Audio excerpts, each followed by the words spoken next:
now we're finding ourselves surrounded by Santas saying, ho, ho, ho, and we hear voices singing jingle bells and deck the halls in all of the stores. We're tempted by all sorts of wonderful, delicious food and goodies meant to warm our tummies and fill us with cheer and joy. Yet the reality is that many of us find it hard to be filled with joy right now.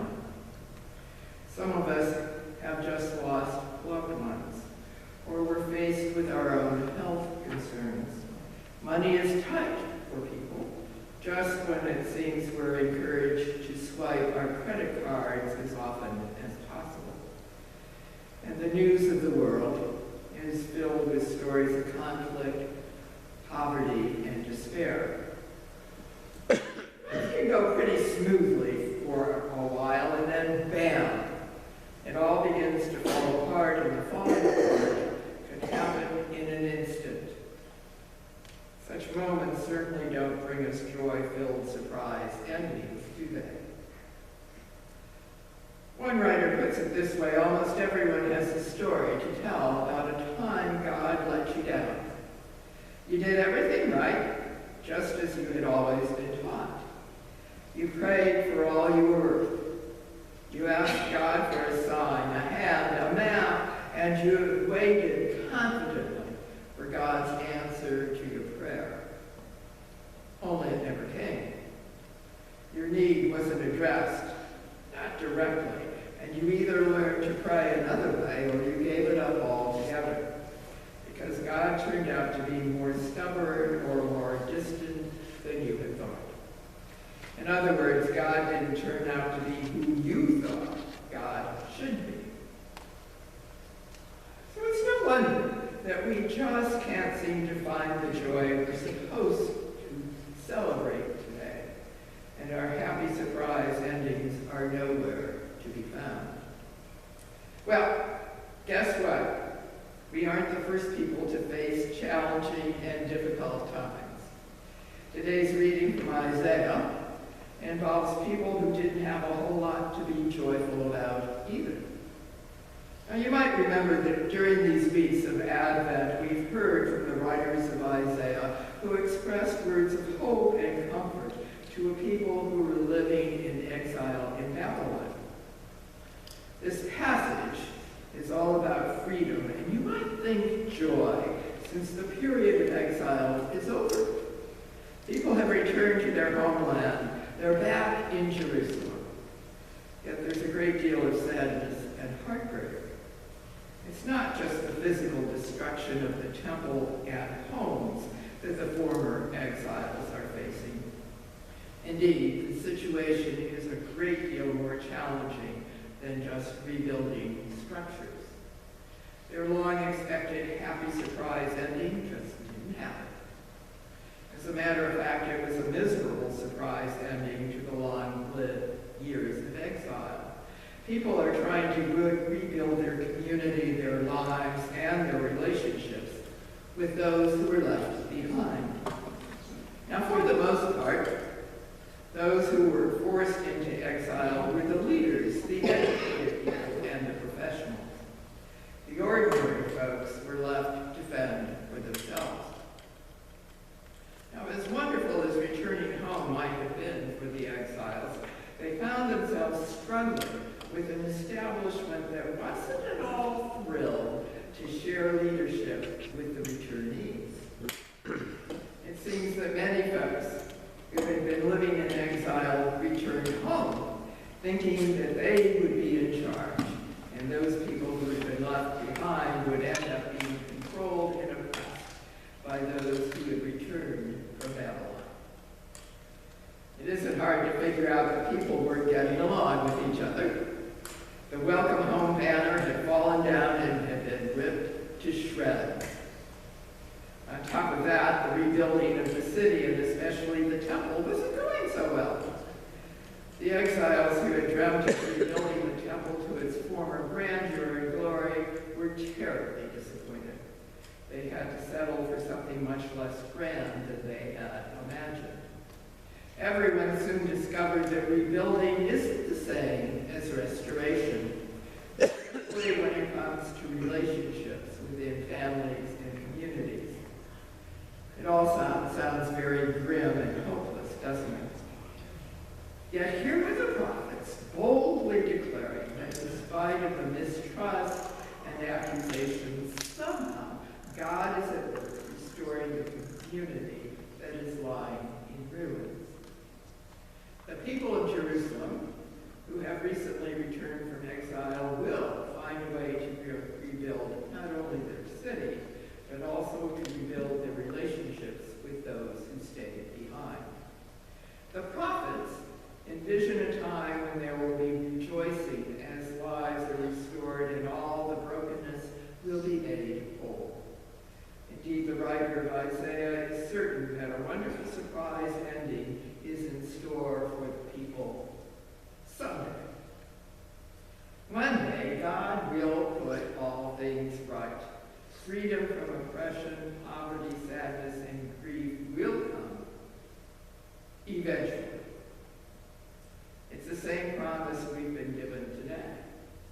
We will be comforted. Right things will happen one day. God's realm will be with us on earth. And so we continue to wait with hope and a sense of anticipation, certain that God's light will come to us. Psalm 126, the Kathy read this morning, is addressed to those returning exiles, reminding them that even though not everything was right again, one day everything will be put right. Tears of sadness and grief would one day become shouts of joy. The author Carol Bechtel writes this: over and over again, the scriptures remind us that God has a habit of surprise endings, especially those that involve bringing life out of death. The psalmist petitions God to restore what had been lost during the years of exile. And the psalmist reminds us that even the dry water courses of the wilderness can turn into raging torrents with the onset of the rainy season. So, the story I'm going to share with you this morning is all about an unexpected and somewhat frightening experience that turns out to have a surprise ending. This is a story that was written by a woman named Susan. She begins, there were 12 of us crammed into the quaint little elevator when it got stuck right between the second and third floors of the Garland Street nursing home. The sign in the elevator indicated a maximum weight of 1,000 pounds, and according to Susan's calculations, that meant that the elevator could hold 10 people, each weighing 100 pounds. Susan writes, as she looked over the immobilized group, she figured their combined weight was way over the limit.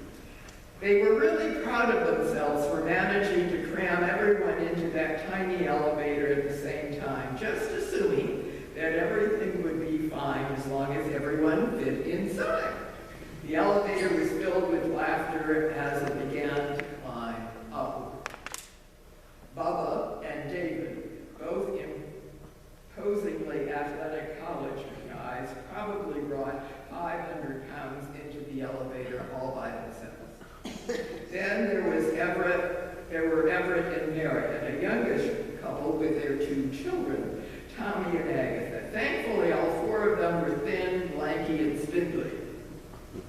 Frank Nash was retired, and he looked forward to the annual outing with a lot of joy and enthusiasm.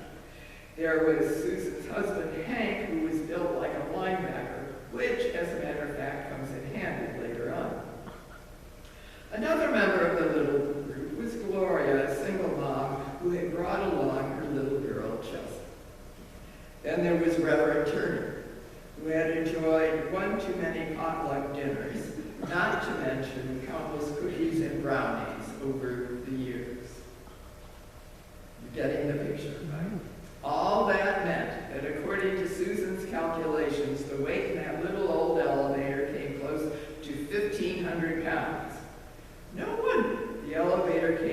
grinding halt before it could reach its third-floor destination. Waiting, not too patiently, on the third floor was Hildy, a 92-year-old charter member of the church who was having a really hard time getting around these days. At the moment, Hildy was eager to hear the group's rendition of Silent Night. You see, every year on the Sunday before Christmas, the church that all the folks in the elevator attended encouraged members to go Christmas caroling. Garland Street was the first of several stops this group was planning to make. Garland Street is a state-assisted facility that houses those who can't afford anywhere else to live, especially those who have no family to help out.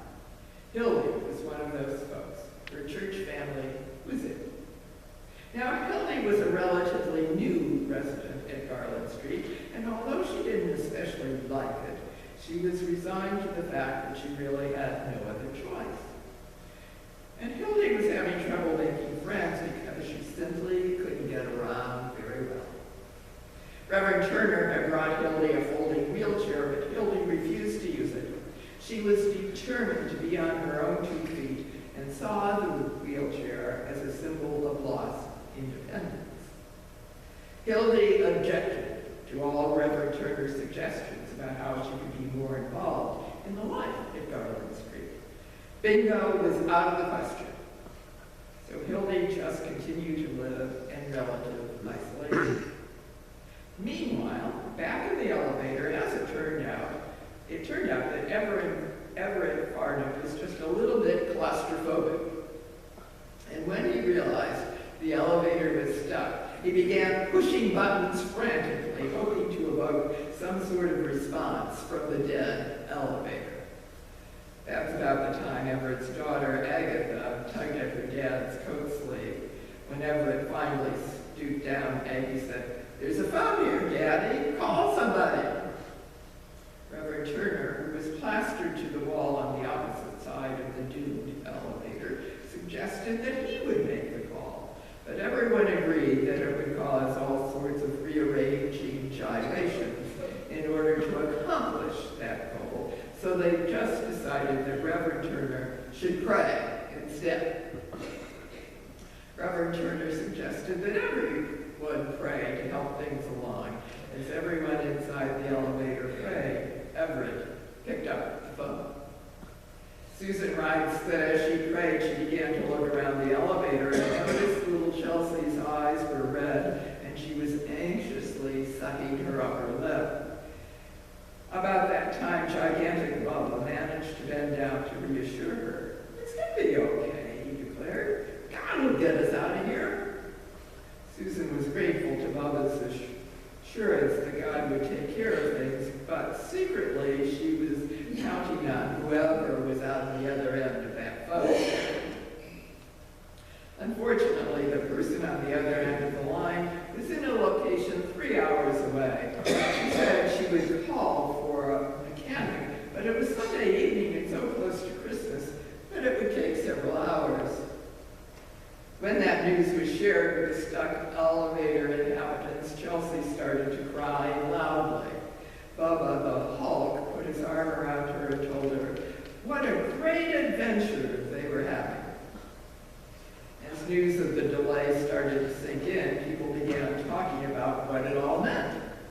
For Bubba and David, it meant that studying for their final exam the next day would take them all night. The farmers were concerned about the lateness of the hour, because after all, it was the school night. Frank Nash, who looked dashing and chipper in his Santa hat and Christmas tie, was the only one who didn't seem to care. He had no schedule to keep, nowhere else to go, nothing else to do. As for Susan, she had to admit that she really didn't have to be anywhere except sitting in front of her television. Reverend Turner decided that as long as no one was going anywhere, they might as well put their time to good use by practicing some Christmas carols. The group managed to get through a messy rendition of "Come, Thou Long Expected Jesus." The words "born to set thy people free" was not lost on these folks. To cheer things up a little bit, they decided to sing Joy to the World and God Rest Ye Merry Gentlemen, even though no one on that elevator felt especially joyful or merry. Just as the children were singing their version of We Three Kings of Orient Are, remember this one? We three kings of Orient are trying to smoke a rubber cigar. It exploded, it exploded. Yep. That's when the elevator phone rang.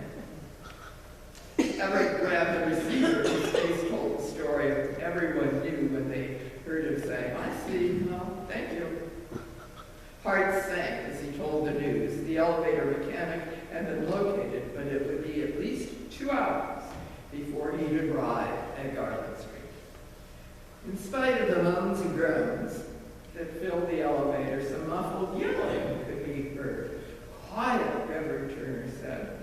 Through the top of the elevator door, the church group could hear someone say quite distinctly, how about away in the manger? Somebody on the 3rd floor was listening. Maybe the evening wasn't a waste after all. Susan's husband loved Away in the Manger, so he started it off. Almost before the carolers finished, someone from above yelled Rudolph, after which another voice from above asked, why don't you just pry the door open? Everyone inside the elevator just looked at each other. They hadn't thought of that. So Susan's husband, whose back was pressed up against the door, didn't bother to wait for any discussion. He managed to rotate himself around, jammed his hands into the door opening, and with a lot of manly grunting, tore open the doors. They were free. Thank God Almighty, they were free at last.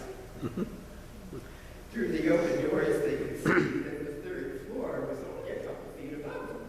A crowd of at least 20 residents were clustered around the elevator door.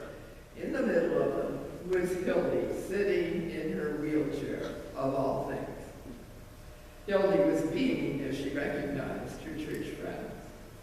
Well, she declared, you finally made it. We're getting tired, you know? One of Garland Street's nurses had figured out what had happened to the elevator and the trapped caroler. She had managed to convince Hildy to get into that wheelchair and come and listen to the singing. Other residents soon joined her outside the elevator, and somehow a plate of cookies appeared, turning the stuck elevator incident into a party. That night, Hildy discovered a few new friends, and once everyone had been freed from the elevator, more friendships were formed. Susan said that Garland Street was the first and last stop for the carolers that night. Bubba and David postponed their all-nighter for a while in order to swap stories with some of the elderly residents.